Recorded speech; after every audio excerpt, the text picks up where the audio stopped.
Hello everyone.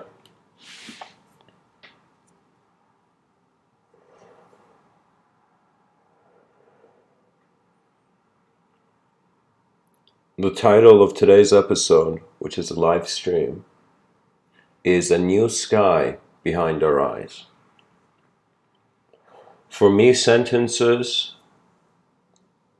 once there is enough attention and dedication, become a sort of abstract movie for the person. And so when a certain view came in my mind, these are the words that I found for it: a new sky behind our eyes, which is a suggestion as if a human being, he acknowledges there's a sky outside, like in front of his eyes, but also realizes, what if there was a sky behind our eyes? What if all of this is of some sort of mental matter? It is a simulation. It is how we're not just bodies that howl around brains, you know, and minds. We are a mind that is projecting itself as a body. We are an intelligence that has in some sense opened its eyes through an evolutionary animal.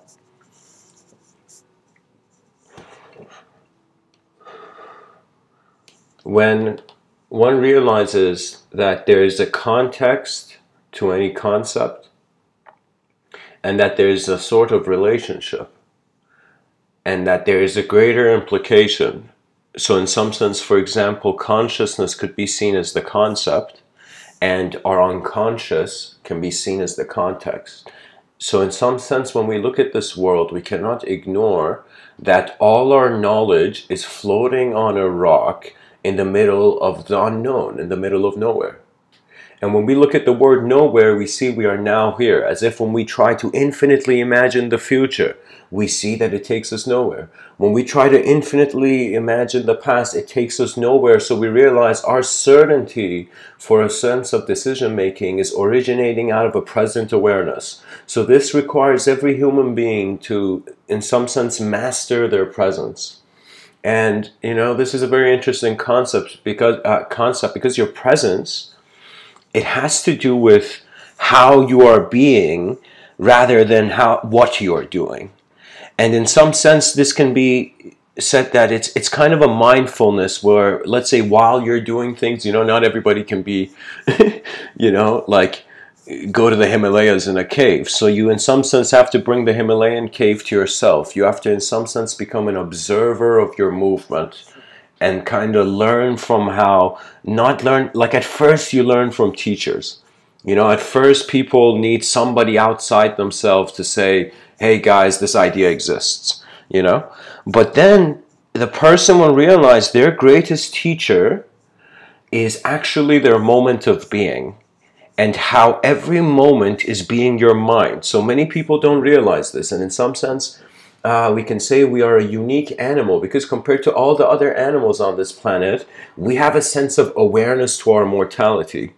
You know, it's as if like not a lot of animals, you know, maybe there are some animals, you know, in nature, but like to my mind at least so far, animals, they're all very relaxed in some sense. They're just going based on their biological programming, and they don't have a fear of death. You know, they have a fear of death when they're in a violent situation, but I'm saying animals don't think like, oh my God, in 40 years I'm going to die. You know, we are a unique kind of creature on the surface of this planet, which has gained in some sense a sort of sound. It's as if like our attempts at speaking and making sound has sculpted this inner meaning, as if we were this creature, and this creature suddenly found an energy in itself to try to speak. You know, like that just happened. The first moment where our ancestors began to originate sound. I think that was a very miraculous moment because that was when, in some sense, self-awareness evolved.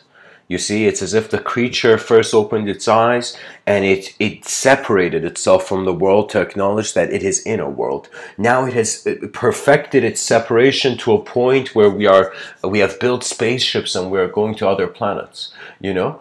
And in some sense, it is a mental separation. And when I say mental, I mean it has to do where thought lives, you know? The room where thought lives. So imagine if there was a sky where the mind could look up to. Would that sky be limited or limitless? In some sense, where is the edge of your moment located? Is the edge of your moment located in the physical sense of things? Or is the edge of your moment located to where your sense of abstract self-identity originated? Because let me tell you, from the moment we are born, we're all being trained to be individuals. We are being trained to function in a society that has intentions bigger than our perception. In some sense, the cog cannot see the machine from outside. And so, this is the issue with illusion, that sometimes a lot of illusions can be instantaneously eradicated by the person stopping something they're doing. And they will notice their perception functions differently, because there isn't only one way of seeing, you know? This was one of those fascinating things that was revealed to me.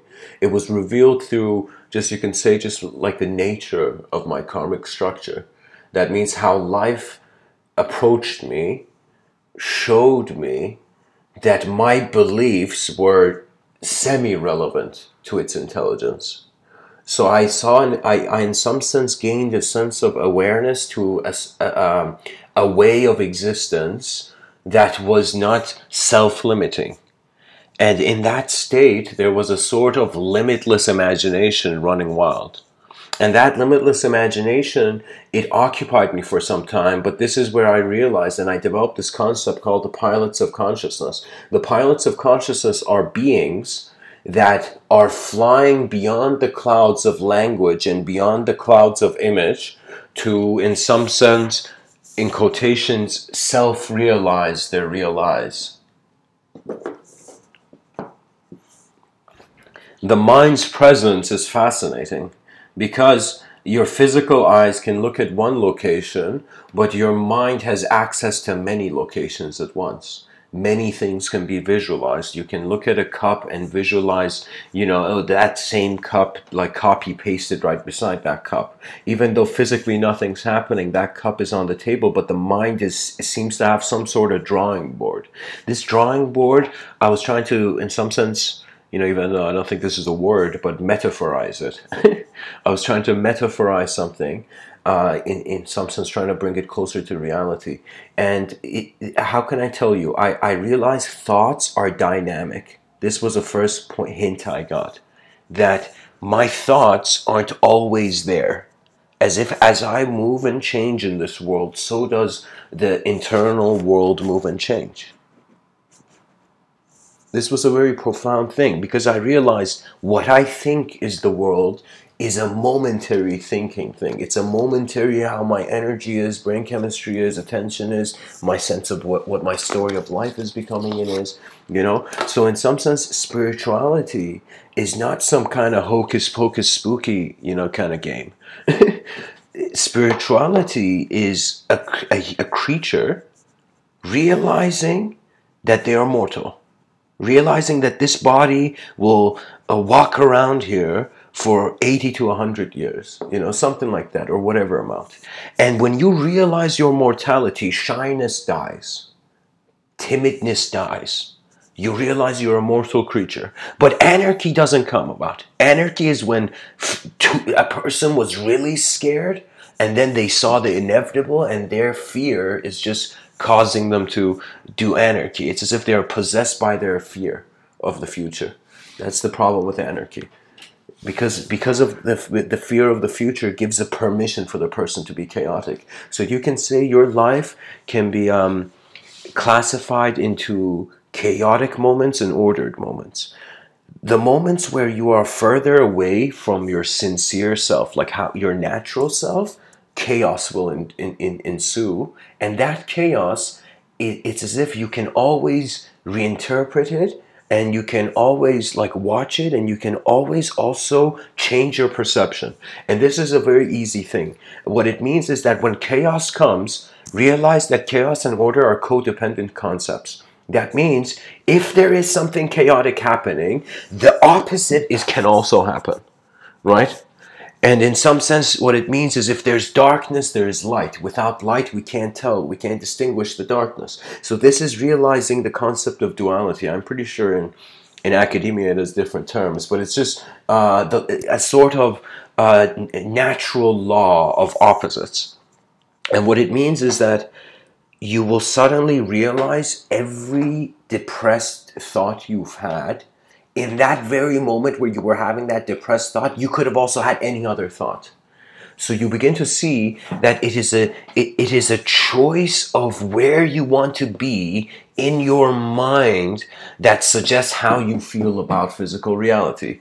And what I mean by that, where you want to be in your mind, I mean, like, if I ask you, when someone reads like a book and they're seeing the symbols on this book, you know, it's just like ink on a piece of paper.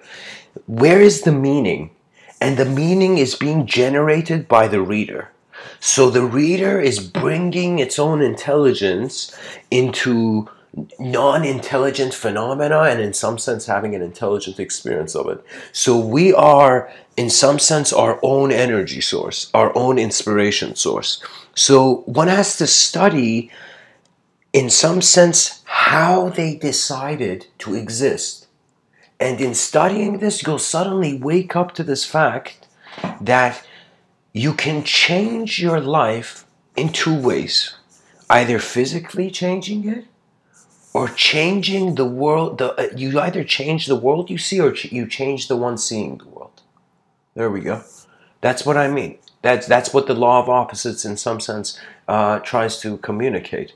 That in any dualistic situation, if you see good, there will be bad. Because let me tell you, I had a very unique relationship with my own sense of observing my own karma. And so what do I mean by this?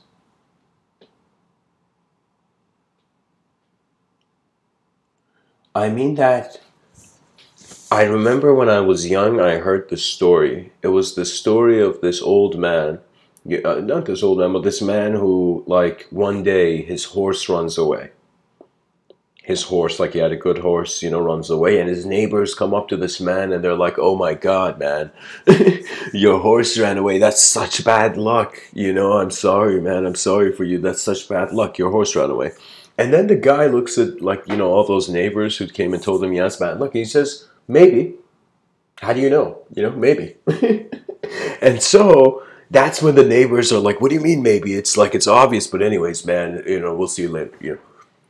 Then the next day, the neighbors see that the man's horse come back with 3 other wild horses. So the man suddenly has now like 3 more horses, and his horse came back.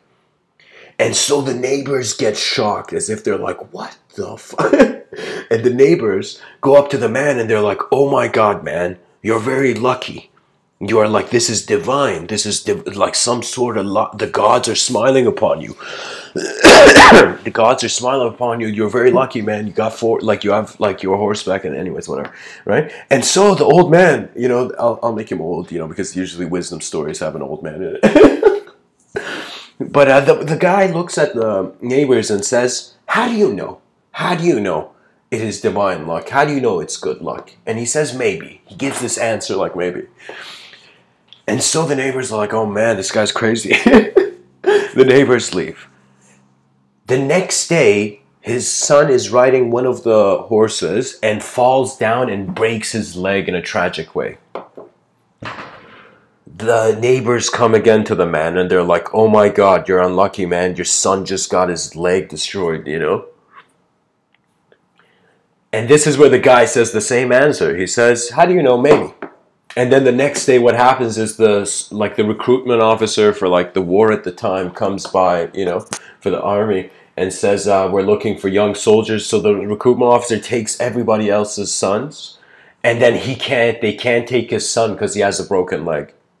And then the next day the people come, oh my God, you're so lucky. And the story can go on infinitely, you know, ad infinitum.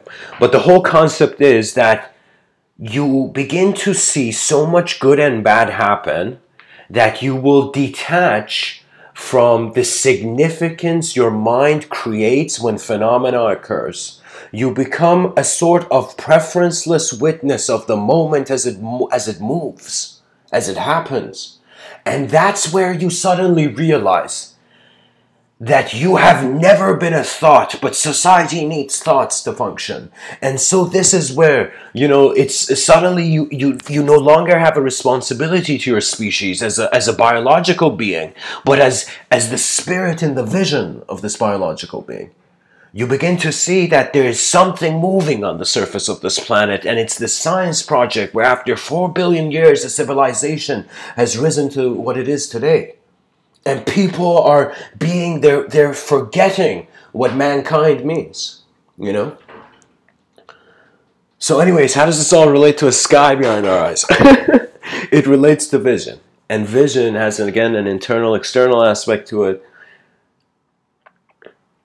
But creativity can also be elusive. And how I would explain this is that eyes open, an identity established, tasks are done, a multiplicity of intelligence continues on, and then once the final task of an existential being is done, to truly see its existence and to truly live in a way where thoughts do not have to interrupt your life, This is a very important thing, because you will say, Mr. Within, how can you not have thoughts? How can you not have a thought? How can you not be a thought? And I will tell you, because before I learned language, I have memories. I have an awareness. We are addicted to a biological existence as non-local consciousness, which is hilarious because the stories we create for life are just our own. They're just our own. We are the puppeteers of our own strings when we think about who we were and who we will be.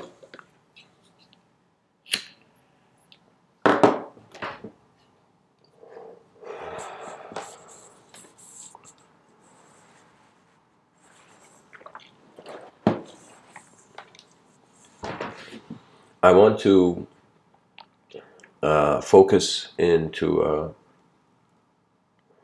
a sort of metaphysical and philosophical self-inquiry of yogic technique.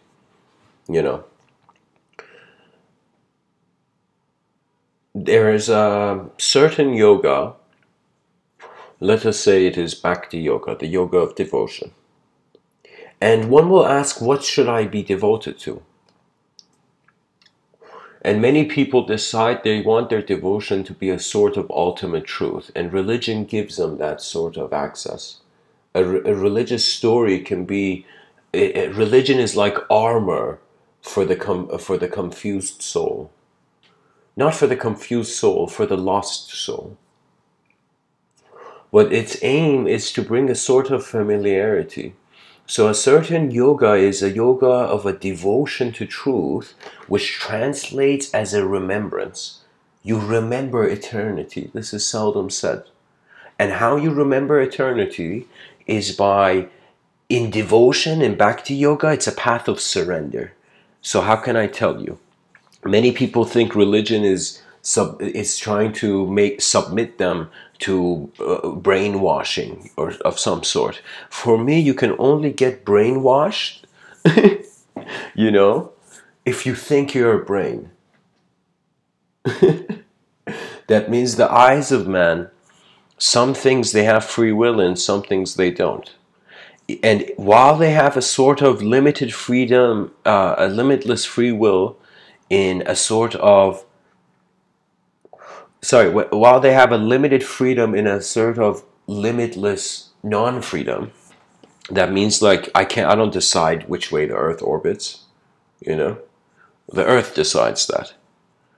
The Earth decides that by its position, and its position is decided upon other positions, and it brings sort of an infinite regress. And so I find that there's if language, there's two borders to language, as if like one is infinity, the other is emptiness. So in any sort of mystical inquiry, one begins to consider these dimensions, the dimensions of no meaning and meaning. And there comes always a certain balance that you need, and then you witness beyond. And that's it. Life is a sort of, I like the term, I don't think it's an official term, but beyondity. Because that word for me says that there is so much unknown that we cannot be certain of our knowledge, but our knowledge is moving in unison, in union with the unknown. That means the known and the unknown influence each other. You know, if the president changes, the nation's karma changes. You know?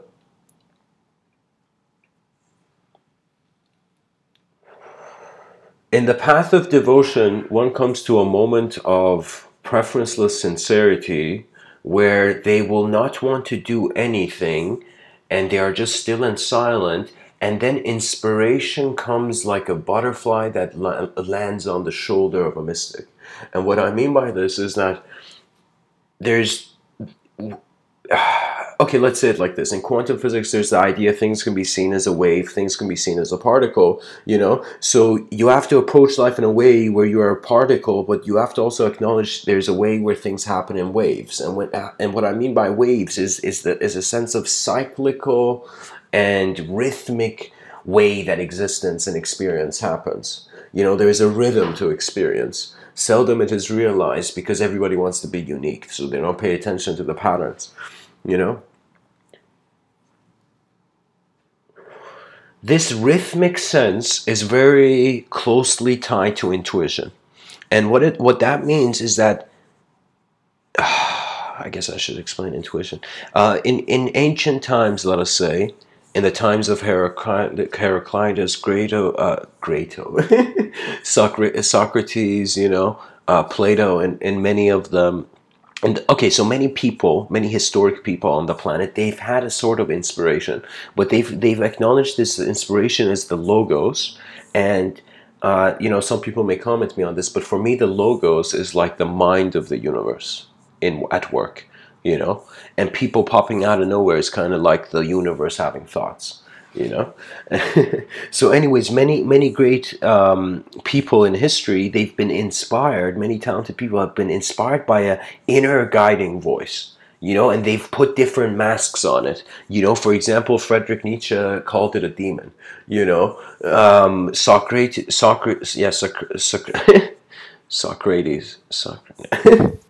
Jesus Christ. Socrates, there we go.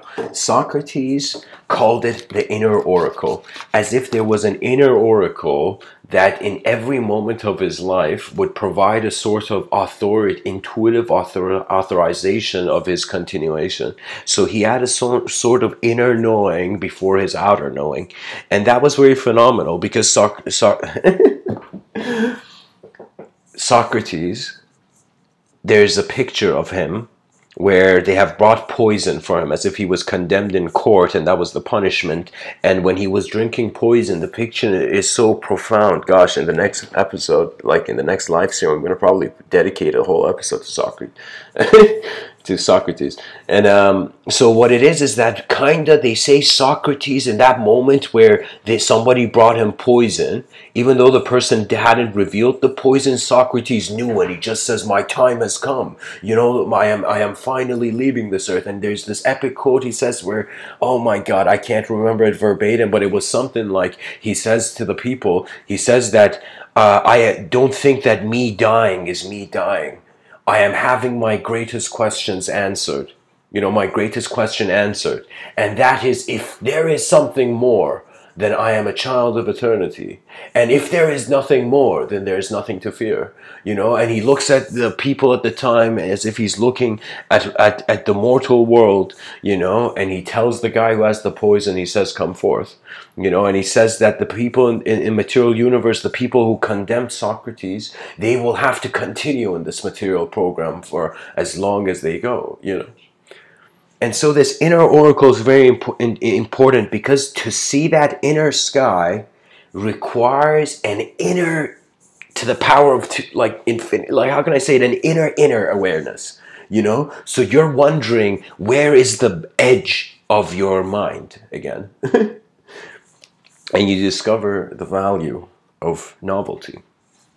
That's kind of spirituality's purpose, to make the person, to free the person from the past, and to make them content and grateful for the future, and then to tell them that you can reopen your eyes in a new world the moment you realize you can be in a new world.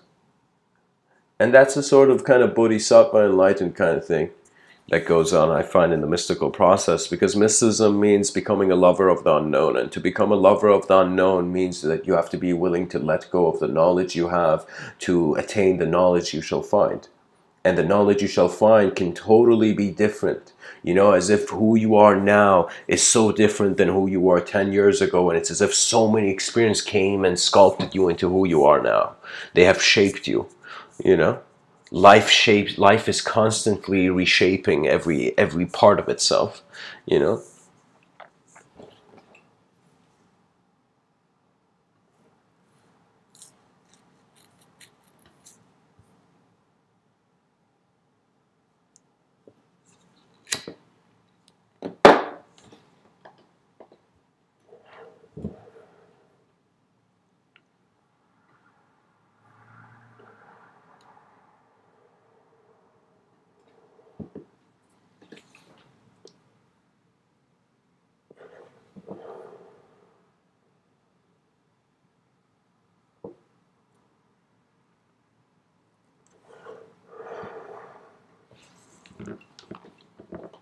There's this very profound mystic poet named Attar of Nishapur. Nishapur was a place he lived in.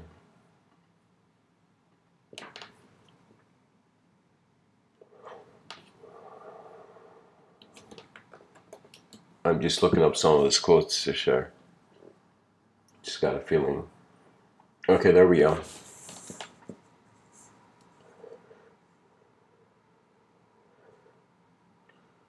Attar says, "The home we seek is an eternity. The truth we seek is like a shoreless sea, of which your paradise is but a drop. This ocean can be yours. Why should you stop? Beguiled by dreams of evanescent dew, the secrets of the sun are yours, but you content yourself with motes trapped in its beams. Turn to what truly lives, reject what seems. Which matters more, the body or the soul? Be whole, desire and journey to the whole." WHOLE. That means seek a sort of collective presence, and don't have this collective presence shaped, and don't have too much opinions on the soul or the body, and function with the vitality and the novelty of your moment of being. It's very profound. When I go through creative states, for me it is as if I am all alone in a world where everybody's watching. You know? So it's as if I am, a part of me is unseen, a part of me is seen. You're hearing, for example, these sentences I'm saying, but a person has so much more behind their eyes than their words, you know? So that's one quote from Attar. His other quote is, "A man whose eyes love opens, risks his soul. His dancing breaks beyond the mind's control." That means you live fully in the moment, and as you do, karma no longer abides by your thoughts. Karma happens as a momentary revelation. In every moment, you have received the revelation that is the presence of your mind, the way intelligence happens, and do not keep it limited. You know, the fastest way to be limitless is to assume so. And what that means is, in the Zen tradition, they had this very interesting idea. They said that if you want to climb a mountain, start at the top. If you're all these people trying to go to heaven, try to visualize you're already there. This doesn't mean becoming a perfect religious follower. It means that realize that there is one, it's like life is this grand happening where many things are occurring and many things just come about, and many people close their eyes and many children are born breathing for the first time. So what it means is that in a changing universe, changing at different speeds, this moment is alive and intelligence sings.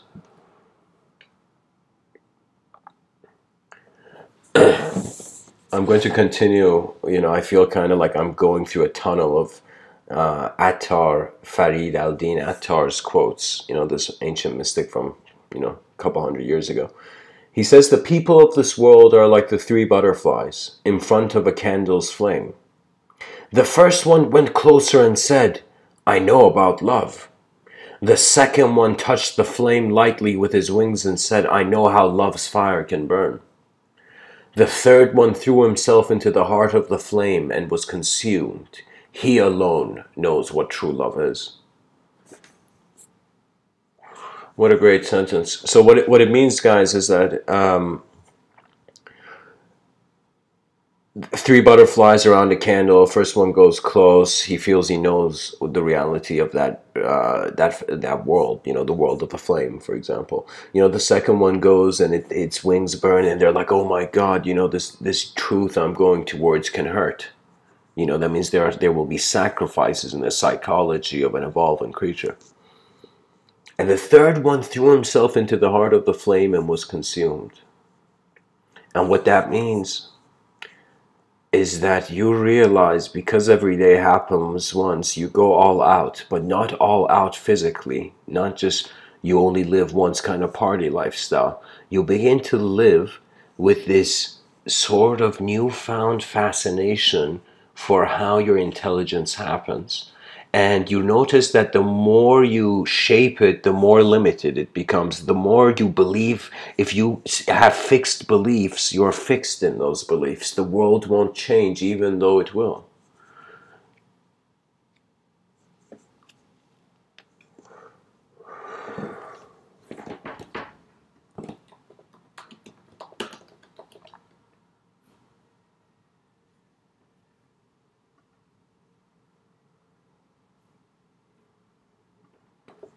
This other Sufi mystic poet named Jalaluddin Maulana Rumi, he says, only from the heart can you touch the sky. Only when the soul of existence has accepted you through your mind's attention, in some sense. When your mind becomes a god and lifts you up into its state, you will notice that God is not an idea, and it never was. It has no partner, so language cannot shape God. God is another word for how the universe has opened its eyes to design.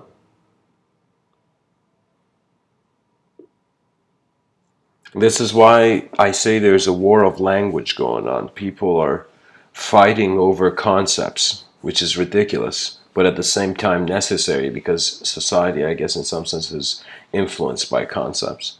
That means if we are governed by a certain mind that thinks everything is going to chaos, there will be a chaotic outcome.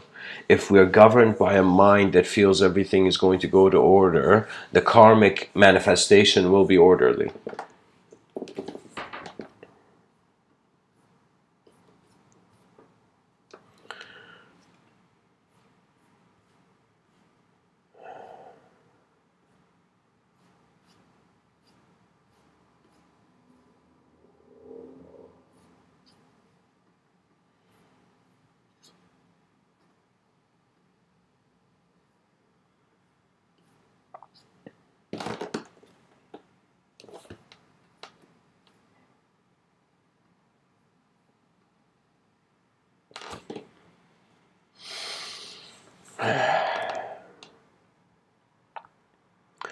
I believe in the Quran, there was this, like in this holy text, you know, holy text of Islam, there's the suggestion of 7 skies. And I remember as a kid, when I was in that sort of environment, I was like, okay, what does that mean? And that mean I felt like there were 7 dimensions, as if there's 7 dimensions, and in some sense, there's 7 skies. There's a sky, it's as if there's a sky for each world, you know. And in some sense, my mind opened up to the possibility of a sort of parallel existence of intelligence as things were existing, but not physical, of a sort of formless. A sort of formless expression influencing the form into expression, you know, a sort of formless nudge.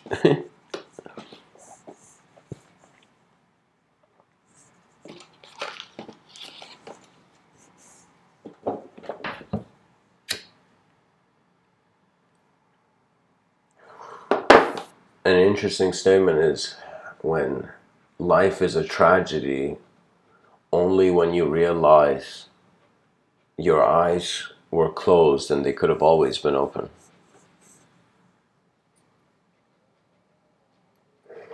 Life can be a comedy if you realize the tragedy never existed. Anyways, I hope this talk has served you. Let me go to the page. Okay. So, there's one person watching. If there's any questions, this is the Q&A part, you know. I'm looking at the chat window, so feel free to ask.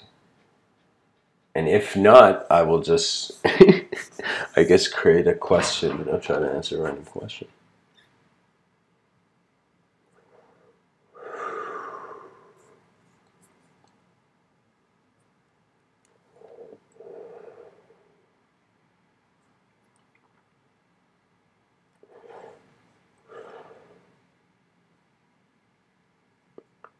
Okay, here's a random question I'll answer. When you see the background of this live stream, you see how I've spelled it like Mr. Within, MWRITHIN, because the MR and the word within are kind of like within each other in that way, you know.